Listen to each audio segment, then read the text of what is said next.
प्रेम का बंधन रक्षाबंधन है। आप सभी दर्शकों को रक्षाबंधन की बहुत बहुत शुभकामनाएं। मैं हूं आपके साथ अभिषेक। अब खबरों का रुख करते हैं। भाई बहन के पवित्र एवं अटूट रिश्तों का पर्व रक्षाबंधन आज देश में बेहद धूमधाम से मनाया जा रहा। यह त्योहार भाई बहनों के लिए खास माना जाता है। इस दिन बहनें अपने भाइयों की कलाई पर रक्षा सूत्र बांधकर उनके खुशहाल जीवन की कामना करती हैं। माना जाता है कि रक्षाबंधन के मौके पर बहनों को अपने भाइयों का सही समय पर राखी बांधनी चाहिए। तो हम आपको 5 तस्वीरें दिखा रहे हैं रक्षाबंधन की। रायबरेली, गोरखपुर, वाराणसी, बरेली, प्रयागराज, जहां पर धूमधाम से रक्षाबंधन का त्योहार मनाया जा रहा है। बहनें अपने भाइयों की गलाई पर राखी बांध रही हैं और लंबी उम्र दीर्घायु की कामना कर रही हैं। वहीं भाई भी अपने बहनों से राखी बंधवाकर उनकी रक्षा करने का संकल्प ले रहे हैं। तो पूरे देश में आज रक्षाबंधन की धूम रही। हर घर में, हर जगह, पूरे देश में रक्षाबंधन का त्योहार मनाया गया और हिंदू धर्म में रक्षाबंधन का विशेष महत्व होता है। तो हम आपको तस्वीर दिखा रहे हैं यूपी की, जहां पर रक्षाबंधन का त्योहार बड़े धूमधाम से हर्षोल्लास के साथ मनाया गया। बहनें अपने भाइयों की कलाई पर राखी बांधी और लंबी उम्र की भगवान से, ईश्वर से कामना की। तो बरेली, प्रयागराज, वाराणसी, गोरखपुर, रायबरेली, ये तस्वीर आपके सामने है। लेकिन पूरे देश में और पूरे प्रदेश में रक्षाबंधन की धूम इसी तरह दिखाई दी। देश भर में जहां बहनें अपने भाइयों की राखी बांधेगी, तो वहीं उत्तर प्रदेश में संभल के बैनीपुर एक गांव में भाइयों की कलाई सूनी रहती है। इसके पीछे की क्या वजह है, क्या कारण है, क्यों यहां रक्षाबंधन का पर्व नहीं मनाया जाता, आपको हम इस खास रिपोर्ट में बताएंगे।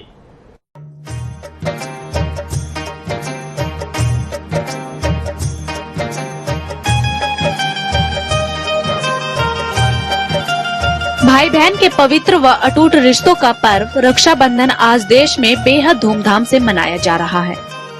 ये त्योहार बहन भाई के लिए बेहद खास माना जाता है। इस दिन बहनें अपने भाइयों की कलाई पर रक्षा सूत्र बांधकर उनके खुशहाल जीवन की कामना करती हैं।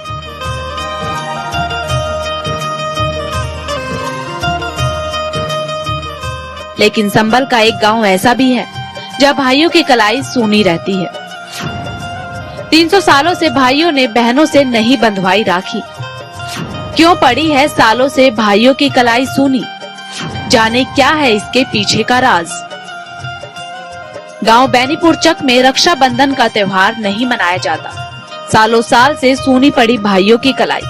ये सुनकर जहन में आता है, आखिर क्यों भाई बहन के अटूट प्रेम का पर्व नहीं मनाया जाता? क्या है पुरानी परंपरा? क्या भाइयों के मन में है कोई डर, या बहनों की इच्छा नहीं है राखी बांधने की? दरअसल यहाँ के लोगों का मानना है, राखी बांधने के बदले देने वाले उपहार में कहीं उनकी जायदाद ना मांग ली जाए, क्योंकि बताया जाता है ऐसा करीब 300 साल पहले हो चुका है। यकीन नहीं है तो गांव के लोगों से खुद सुनिए। परंपरा ये था कि ठाकुरों की और यादवों की एक गांव था सेमरी। अच्छा। दोनों जमींदार तबके के आदमी।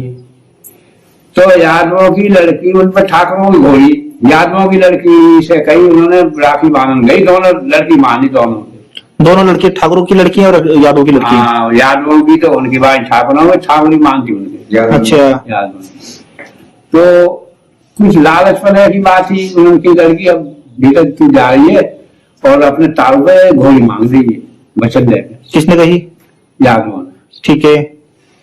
उन लड़की को बच्चा होती है, उन्होंने जैसे ही जाके मांग ली घोड़ी, ताऊ वचन दे कि बेटा वचन का तू मांगे भी मांग ले।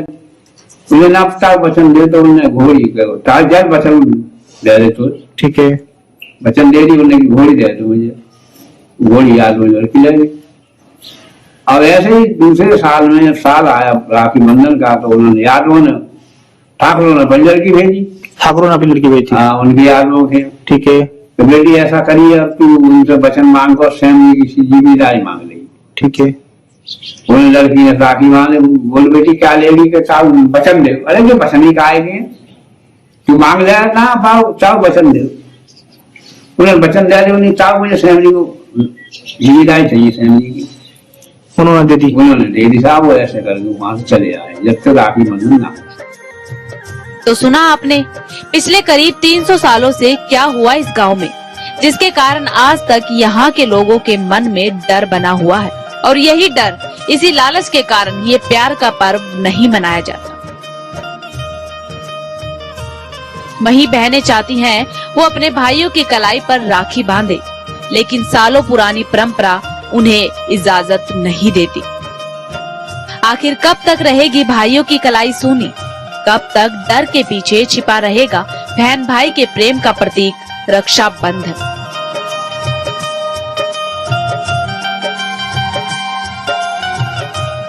संभल से सनी और डेस्क से आंचल कादियान की रिपोर्ट।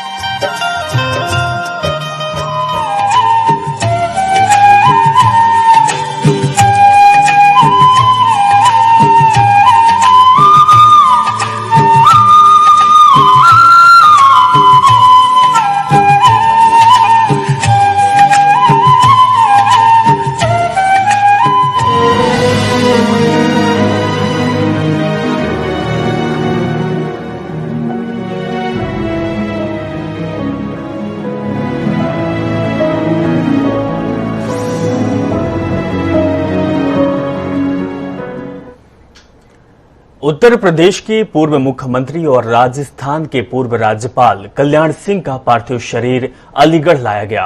अलीगढ़ के अहिल्याबाई स्टेडियम में कल्याण सिंह के पार्थिव शरीर को अंतिम दर्शन के लिए रखा गया है।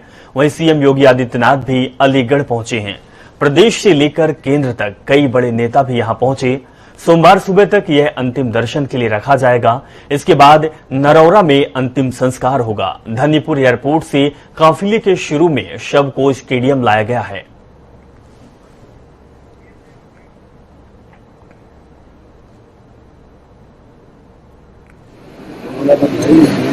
जो तो कल्याण सिंह जी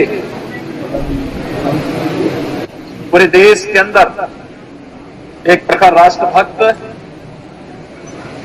और आस्थावान राम भक्त के रूप में जाने जाते हैं। उत्तर प्रदेश में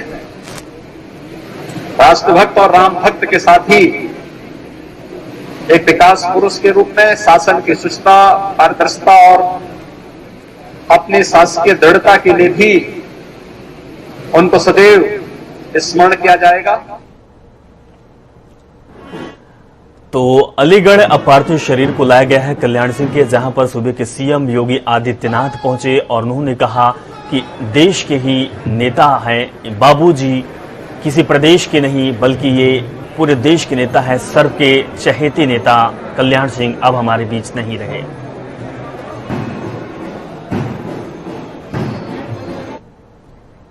पूर्व मुख्यमंत्री कल्याण सिंह के निधन पर प्रधानमंत्री मोदी समेत कई बड़े नेताओं ने उन्हें श्रद्धांजलि दी।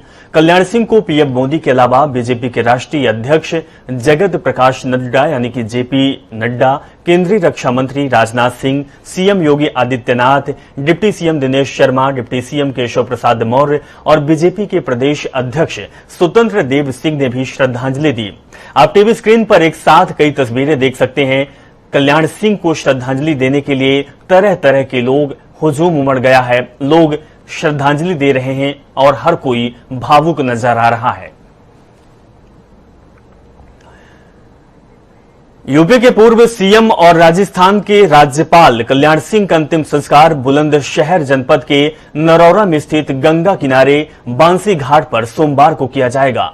अंतिम संस्कार की तैयारियां जोरों पर चल रही है। कल अंतिम संस्कार में यूपी के मुख्यमंत्री आदित्यनाथ, केंद्रीय रक्षा मंत्री राजनाथ सिंह, उत्तराखंड के मुख्यमंत्री पुष्कर सिंह धामी समेत केंद्र और कई प्रदेश सरकार के अनेक मंत्रियों, सांसदों, विधायकों के पहुंचने की संभावना है। नरौरा थाना क्षेत्र में हेलीकॉप्टर से आने वाले वीवीआईपी के लिए 4 हेलीपैड भी बनाए जा रहे हैं। तो हम आपको तस्वीर भी दिखा रहे हैं बुलंदशहर की, नरौरा की, जहां पर कल पूर्व सीएम दिवंगत कल्याण सिंह का पार्थिव शरीर पहुंचेगा और यहीं मुखाग्नि दी जाएगी, अंतिम संस्कार किया जाएगा।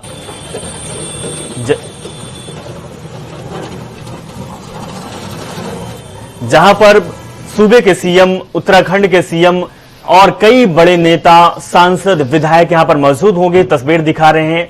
प्रशासन के द्वारा पूरी तैयारी की जा रही है क्योंकि यहां बड़े बड़े लोग आएंगे, देश के बड़े नेता यहां शामिल होंगे। अंतिम संस्कार में मुखाग्नि दी जाएगी कल्याण सिंह को।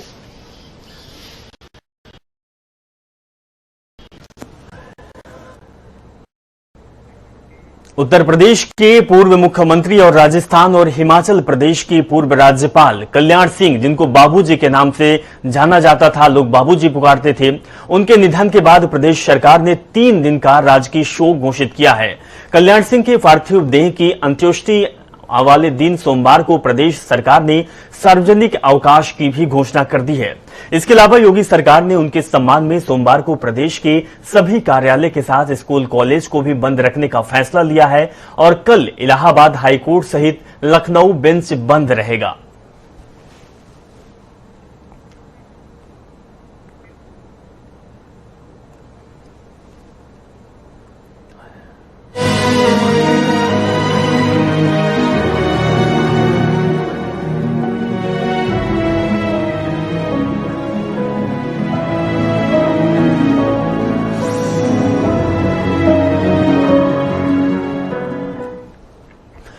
यूपी में विधानसभा चुनाव नजदीक आते ही बयानबाजी तेज हो गई है। प्रदेश के औद्योगिक मंत्री सतीश महाना ने विपक्ष पर जोरदार हमला बोला। सतीश महाना ने सपा नेताओं को तालिबानी सोच का बताया। बता दें कि सतीश महाना औरैया में कार्यकर्ता सम्मेलन में पहुंचे थे। सतीश महाना ने कहा कि सपा प्रमुख अखिलेश यादव छोटे बड़े सभी दलों में शामिल होकर नतीजा देख चुके हैं। उन्होंने कहा कि अखिलेश यादव जब बड़े दलों के साथ रहकर कुछ नहीं कर पाए तो कुछ छोटे दलों के साथ रहकर क्या कर पाएंगे। उन्होंने कांग्रेस पर हमला बोलते हुए कहा कि कांग्रेस पार्टी 7 सीट जीतकर इनोवा बन गई, अब वो नैनो बन जाएगी। सुनिए क्या कहना है सतीश महाना का।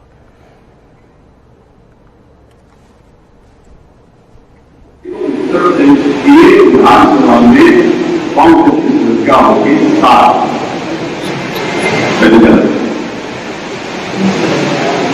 तो जब 7 में तो मैं विधानसभा में बोल रहा था तो मैंने कहा कांग्रेस और इनोवा पार्टी, इनोवा पार्टी में इनोवा का कितने लोग करते एक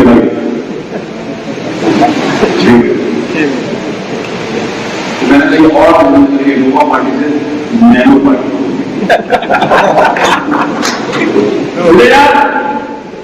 कि 1984 में जिस समय पार्लियामेंट में हमारी 2 सीटें जीती थी तो इसके पिताजी ने कहा था भारतीय जनता पार्टी 2 सीटें जीती, हमको हमारे 2 इतिहास फिर पुनरावृत्ति कर चलाएगा उसको कांग्रेस के हमको हमारे 2।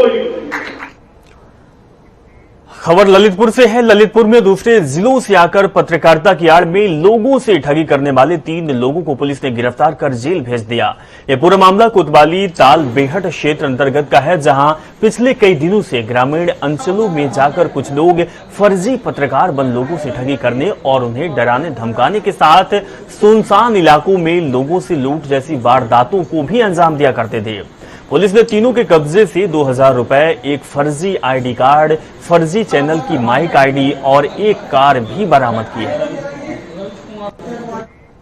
उत्तर प्रदेश में सावन माह का आखिरी दौर बारिश के लिहाज से अच्छा बीता। पूरे प्रदेश में मानसून एक्टिव है। बीते 48 घंटे में बाराबंकी, लखनऊ, अयोध्या समेत पूरे यूपी में रुक रुक कर बारिश हो रही है। शनिवार की रात सबसे अधिक बारिश मुजफ्फरनगर में 76.6 मिलीमीटर रिकॉर्ड की गई।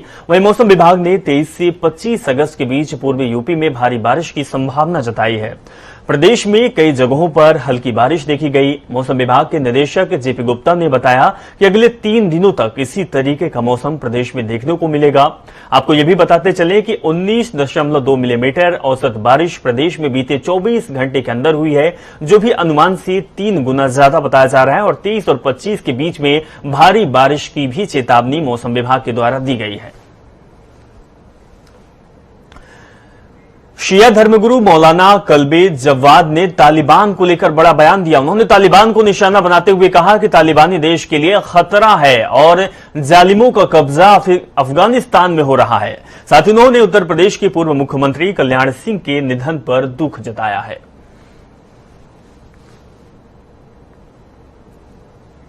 तालिबान तो बहुत खतरनाक रहे, इनकी हिस्ट्री बड़ी खतरनाक है और इन्हें सिर्फ बेगुनाहों को मारा है और मुसलमानों को मारा है। तो सिर्फ खतरनाक बात ये इन्होंने सिर्फ मुसलमानों को मारा है और हमेशा वो बेगुनाहों को मारा है, इन्होंने देहत्तों को मारा है। ये बड़ी बुज़दिल कौम है। ये जरा सा इनको कोई ताकतवर मिल जाता है तो भाग जाते हैं और जब कमजोर मिलता है तो उसको पकड़ कर डालते हैं। तो बेइंतहा पुष्टिन है, बेइंतहा खाए रहे, कलेजे तक खाए निकाल के, सीना चीर कर कलेजा खाया नहीं। ये इंसान नहीं है, ये हैवानों से बदतर है, जानवरों से। फर्रुखाबाद में आज विश्व हिंदू परिषद के प्रांत मंत्री मधुराम पहुंचे, जहां उनके स्वागत में कार्यकर्ताओं ने जमकर जय श्री राम के नारे लगाए। प्रांत मंत्री मधुराम ने हिंदू परिवारों से मिलकर उनके दुख दर्द को जाना और हर संभव मदद करने का भरोसा दिलाया। इसी के साथ उन्होंने मुस्लिम आतंक को लेकर सीओ मोहम्मदाबाद की भूमिका संदिग्ध उच्च अधिकारियों को कार्रवाई की मांग करेंगे।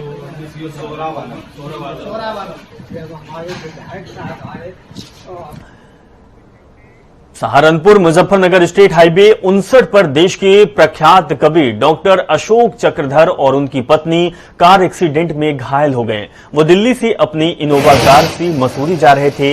हादसा देवबंद फ्लाईओवर पर हुआ। दोनों को एक निजी अस्पताल में भर्ती कराया गया है। सूचना मिलते ही अशोक चक्रधर और उनकी पत्नी का हालचाल लेने प्रख्यात शायर डॉक्टर नवाज देवबंदी और प्रशासनिक अधिकारी भी अस्पताल पहुंचे हैं। तो सहारनपुर हाईवे पर यह बड़ा हादसा हुआ है, जहां पर प्रख्यात कवि का एक्सीडेंट हुआ। उनकी पत्नी भी साथ में थी। हालांकि देवबंद फ्लाईओवर में यह हादसा हुआ, उसके बाद प्रशासन तुरंत पहुंची और एम्बुलेंस की मदद से अस्पताल ले जाया गया है, जहां पर अशोक चक्रधर उनकी पत्नी का इलाज चल रहा है।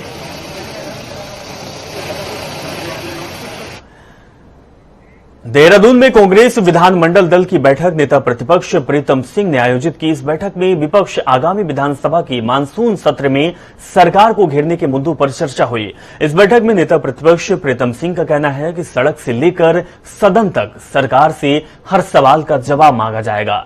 इसके साथ प्रदेश के लोगों की समस्याओं पर भी सवाल होगा।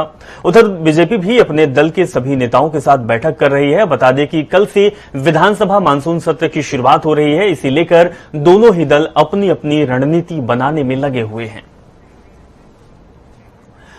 कांग्रेस के राष्ट्रीय प्रवक्ता पवन खेड़ा हल्द्वानी में मीडिया से मुखातिब हुए। इस दौरान उन्होंने केंद्र और राज्य सरकार पर जमकर निशाना साधते हुए कहा कि उत्तराखंड में डबल इंजन की बात सुनने वाला कोई नहीं है और जनता इस बार भाजपा की बातों में आने वाली नहीं है। जनता से जुड़े मुद्दे, जिसमें किसान, अर्थव्यवस्था, महंगाई का मुद्दा शामिल है, उनको लेकर कांग्रेस 2022 के विधानसभा चुनाव में जाएगी।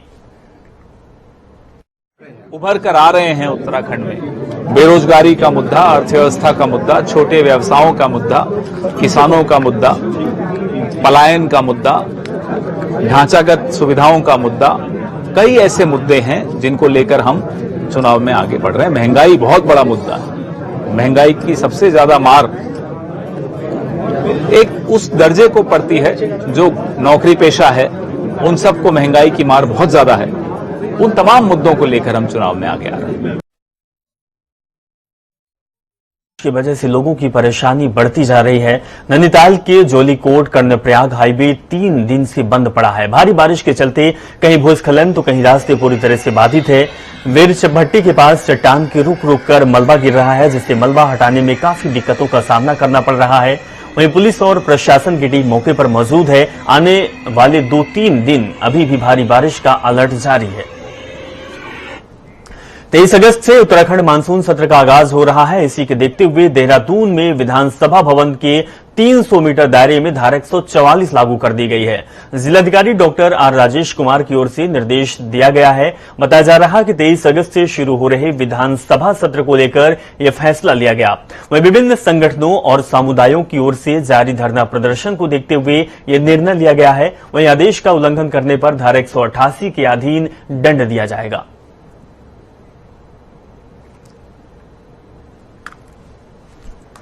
चलिए, इस खबर के साथ फिलहाल इस बुलेटिन में बस इतना ही। आप अपना बहुत ख्याल रखिए और जनता टीवी जरूर देखते रहिए। नमस्कार।